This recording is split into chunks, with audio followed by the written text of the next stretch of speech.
नमस्कार। आज की कक्षा में आप सभी का स्वागत है। आज हम इरेशनल नंबर्स के बारे में पढ़ेंगे। देखिए, इरेशनल नंबर का जो कॉन्सेप्ट है, पाइथागोरस ने 400 बीसी दिया था। जैसा रेशनल नंबर में हमने पढ़ा था कि the rational number which is denoted in the form p upon q where q does not equals to 0 is known as rational number.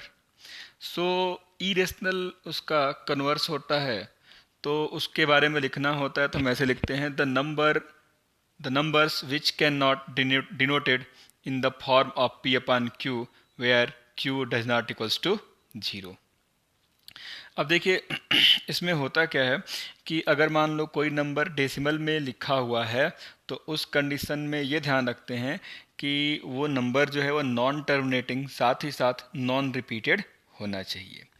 अब देखिए, इरेशनल नंबर्स को पहचानने के दो तरीके हैं। पहला तो p अपान क्यू के फॉर्मेट में डिनोट नहीं किया जा सके, दूसरा ये है कि नॉन टर्मिनेटिंग और नॉन रिपीटेड होना चाहिए।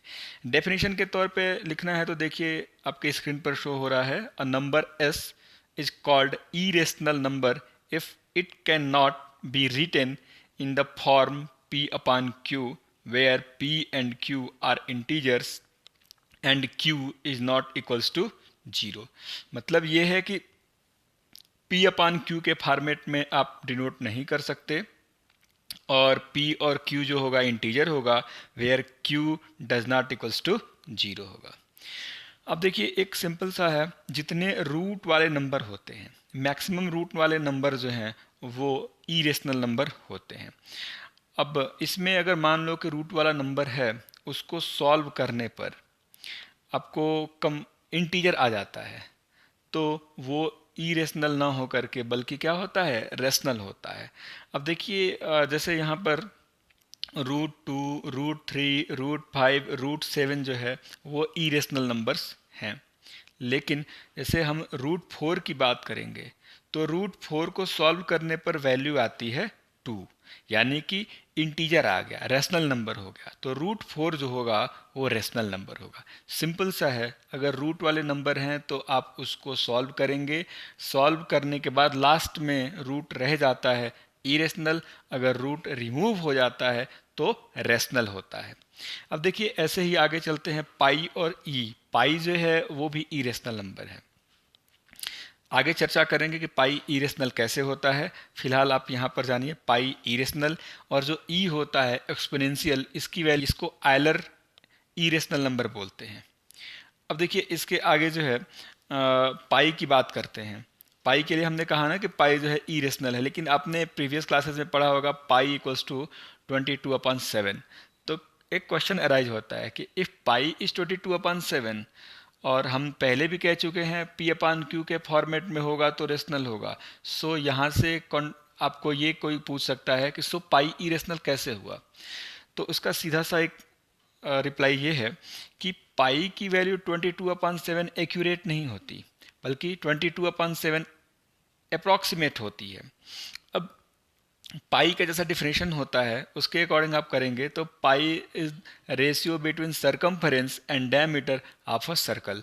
तो वहाँ से जब इसकी वैल्यू फाइंड आउट करते हैं तो देखिए फाइंड आउट करने के बाद 3.14159265, अब ऊपर जैसा आपके स्क्रीन पर शो हो रहा है रहता है। अब देखिए इसमें जो पाई की वैल्यू लिखी हुई है वो नॉन टर्मिनेटिंग है और नॉन रिपीटेड है। मतलब अगर non terminating non repeated value pi की वैल्यू आ गई, सो पाई यहाँ से इरेशनल होता है।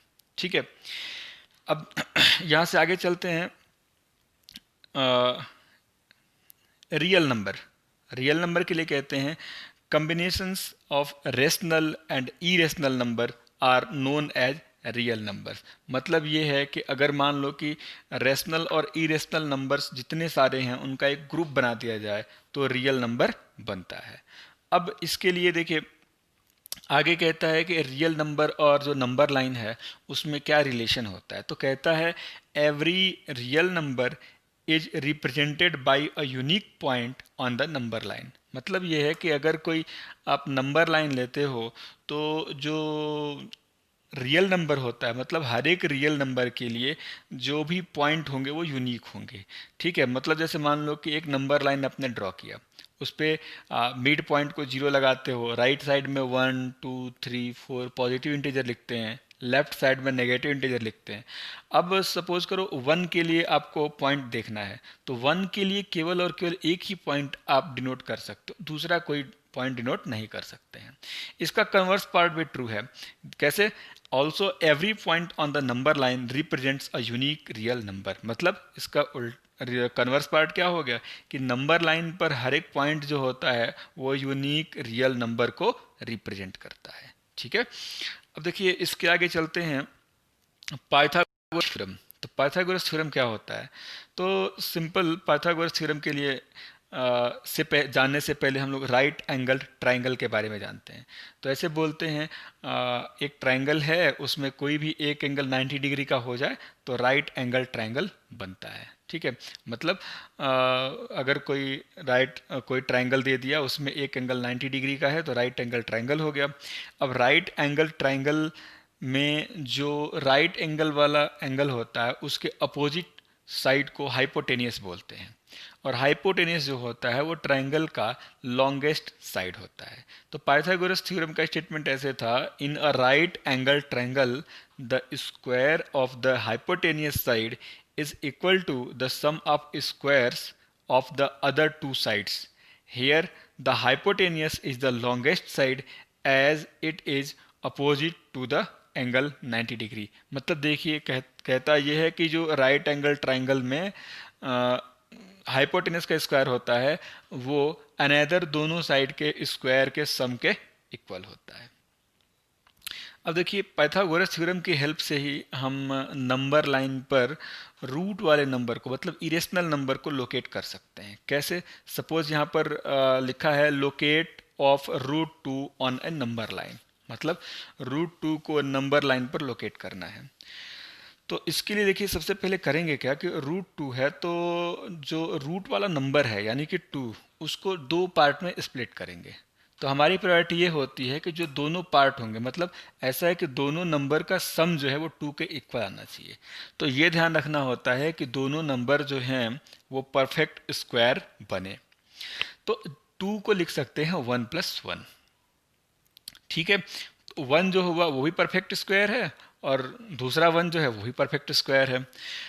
अब देखिए उसके लिए जब इसको हम लोग नंबर लाइन पर लोकेट करना होता है, सबसे पहले क्या करते हैं, देखिए स्टेप 1 में draw a number line and mark the centre point as 0। मतलब एक नंबर लाइन आप ड्रॉ करिए और मिड पॉइंट को आप 0 कर दीजिए, उसके राइट साइड में पॉजिटिव और लेफ्ट साइड में नेगेटिव आ जाएगा। 1 2 ऐसे करके आगे बढ़ा सकते हैं। अब देखिए इसमें हमने कहा था ना कि वो जो आप फिगर पे देखिए स्टेप तो देखेंगे, तो देखिए यहाँ पर उसके बाद से क्या करते हैं कि जो हमने कहा था कि 2=1+1, तो हमने जो 0 था उसको पॉइंट सी लिखा है और जो वो +1 वाला था उसको पॉइंट बी लिखा है। अब पॉइंट बी पर 90 डिग्री का एंगल बनाते हैं, 90 मतलब परपेंडिकुलर ड्रॉ करते हैं। ठीक है, अब वो 2 को लिखा था 1+1, तो एक तो हो गया आपका बी सी 1 सेंटीमीटर। अब हम क्या करेंगे, परपेंडिकुलर भी 1 सेंटीमीटर करना है, तो पॉइंट बी पर जो परपेंडिकुलर ड्रॉ किया हुआ है उस पर हम 1 सेंटीमीटर का आर्क लगा लेंगे, वो हमें पॉइंट मिल गया ए। अब इस पॉइंट ए को हम लोग क्या करते हैं, मतलब जो ए बी जो होगा वो भी 1 सेंटीमीटर का होगा। अब ए को सी से हम लोग क्या करते हैं, ज्वाइन कर देते हैं। अब देखिए ये बन गया आपका, यानी कि ए बी सी जो है वो राइट एंगल ट्रायंगल बन गया। अब राइट एंगल ट्रायंगल में परपेंडिकुलर 1 सेंटीमीटर, बेस भी 1 सेंटीमीटर, तो पाइथागोरस थ्योरम की हेल्प से हाइपोटेनस फाइंड आउट करोगे तो आपको देखो नीचे लिखा हुआ है A C square equals to A B square plus B C square. Then A B is what, A B जो था परपेंडिकुलर हमने 1 सेंटीमीटर कंस्ट्रक्ट किया था, बी सी जो है वो ऑलरेडी 1 सेंटीमीटर था, यानी कि ए सी वो A C square equals to 1 square plus 1 square, यानी A C square equals to 2। So A C equals to क्या हो जाएगा, रूट 2। यानी कि जो ए सी वाला पोर्शन है वो कितना हो गया, रूट 2। अब क्या करते हैं, जो उसको हम लोग ए सी को मार्क कर लेते हैं। अब देखिए बना यहाँ पे A C equals to root two. अब हम लोग क्या करते हैं, उसको मार्क करने के बाद से यहाँ पर ओ को सेंटर मानते हैं, और ओ को सेंटर मानने के बाद हम लोग यहाँ से जो नंबर लाइन है वहाँ पर हम लोग एक आर्क लगा लेते हैं, और उसका रेडियस जो होगा वो ए सी के इक्वल होगा। तो हम जो ए सी का हम लोग बनाया, तो सपोज़ ये जो आर्क था वो यहाँ पर नंबर लाइन को पॉइंट डी पर इंटरसेक्ट करता है, यानी कि सी डी जो होगा वो रूट टू के इक्वल हो जाएगा। ठीक है। अब देखिए, सपोज, तो जैसे हमने कहा कि जब किसी नंबर लाइन को, इरेशनल नंबर है, रूट वाले नंबर को हम लोग क्या करते हैं, दो नंबर के सम के फॉर्मेट में लिख देते हैं, और ध्यान रखते हैं कि दोनों नंबर जो है वो परफेक्ट स्क्वायर बने।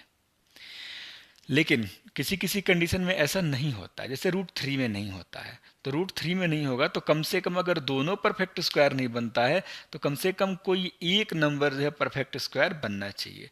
तो रूट थ्री को लोकेट करना होगा, तो आप क्या करेंगे, उसमें 1+2 के फॉर्मेट में लिखेंगे इसको। रूट फाइव को लोकेट करना होगा तो 4+1, ये तो दोनों परफेक्ट स्क्वायर हो गया। अब रूट सेवन की बात करेंगे तो रूट सेवन में सेवन को स्प्लिट करना होगा, तो 4 और 3। ठीक है, इसमें 4 परफेक्ट स्क्वायर और 3 जो होगा वो आपका परफेक्ट स्क्वायर नहीं होगा। ऐसे ही आप आगे भी कर सकते हैं। चलिए, आज का क्लास ओवर होता है। Thank you.